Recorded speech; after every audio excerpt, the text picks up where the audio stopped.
This is the Bahamas Tonight, the Northern Edition. Good evening, I'm Sabrina Brown.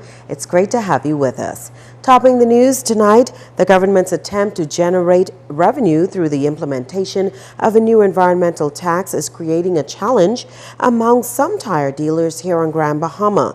As we hear in this report, a local dealer says consumers can expect to pay more because of this new tax. Joan Davis-Roll reports. The impact on the government's new tariff on the importation of tires have a domino effect. Owner of KMW Tire Store, businessman Michael Jones, says when businesses pay more, local consumers have to as well.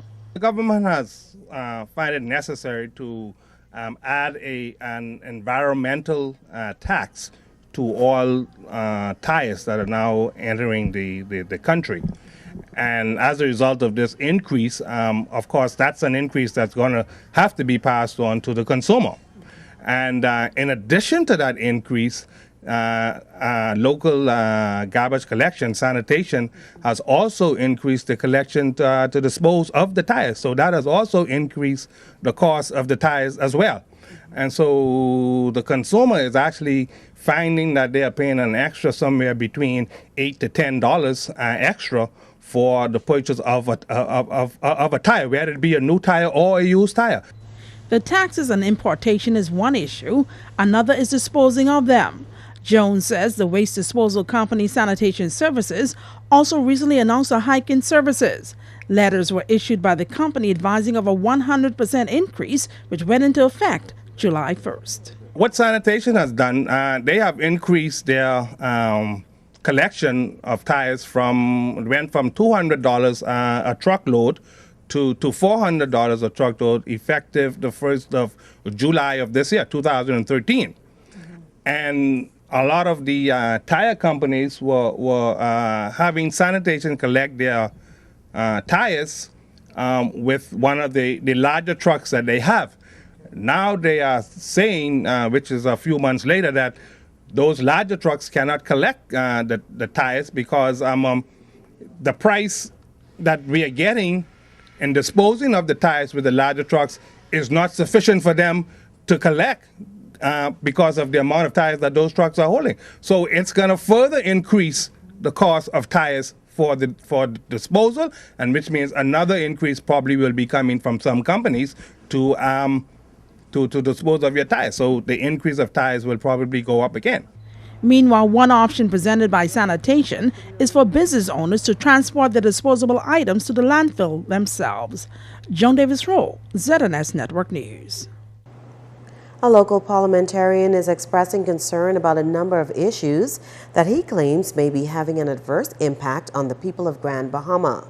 From apparent uncertainty with the casino in Lucaya to the healthcare system, the Member of Parliament for East Grand Bahama says the government must give these matters urgent attention. Shashina Roll has more.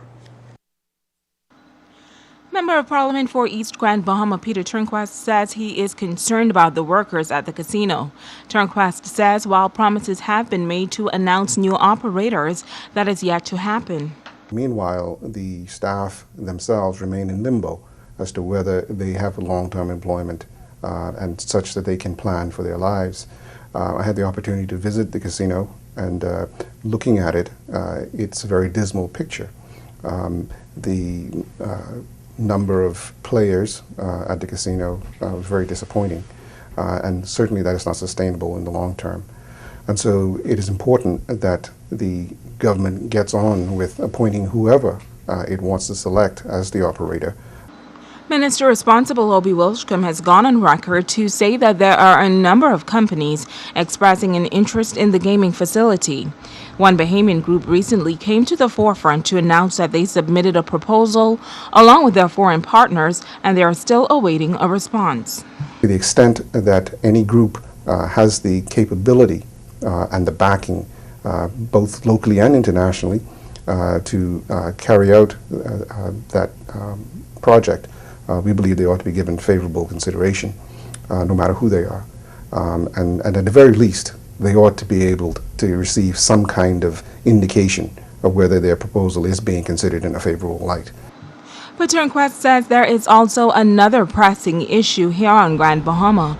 After receiving a call from a resident whose husband needs surgery, he says he found out that there is desperate need for beds at the Rand Memorial Hospital.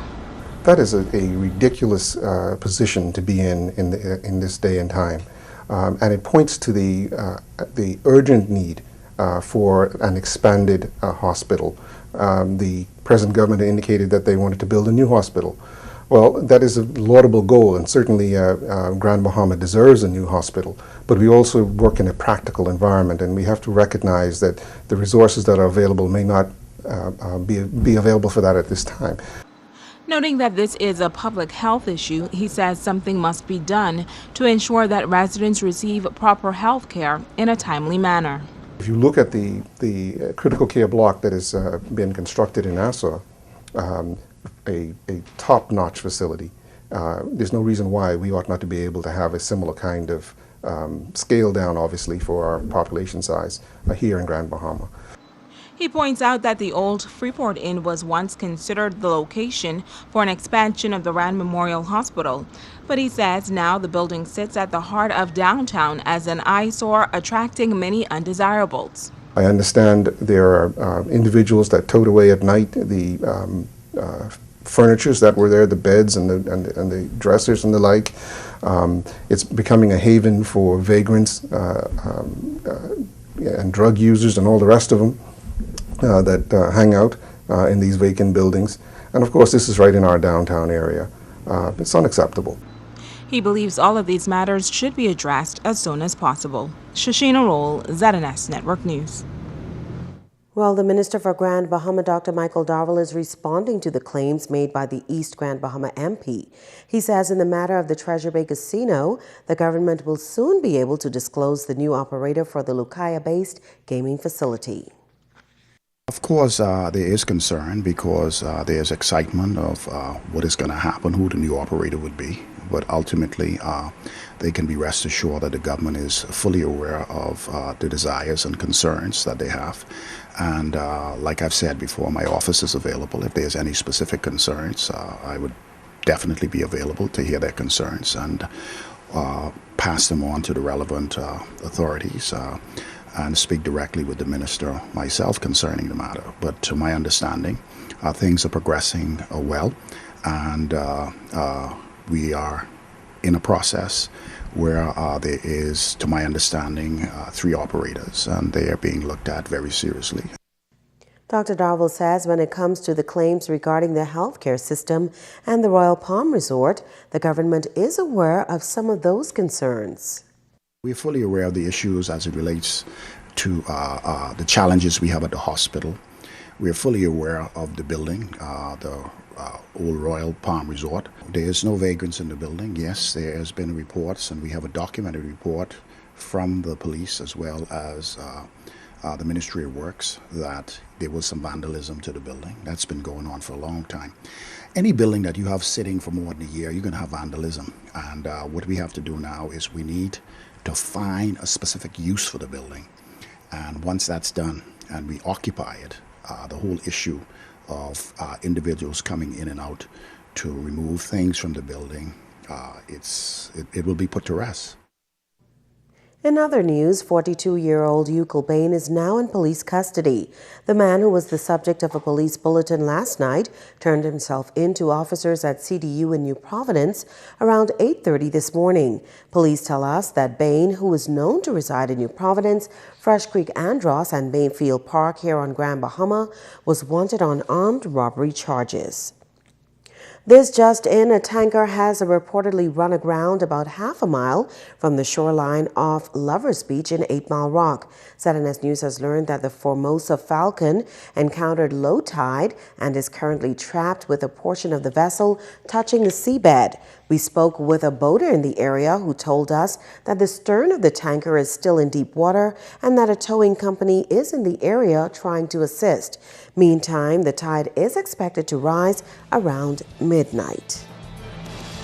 Stay with us. The Bahamas Tonight Northern Edition is coming right back.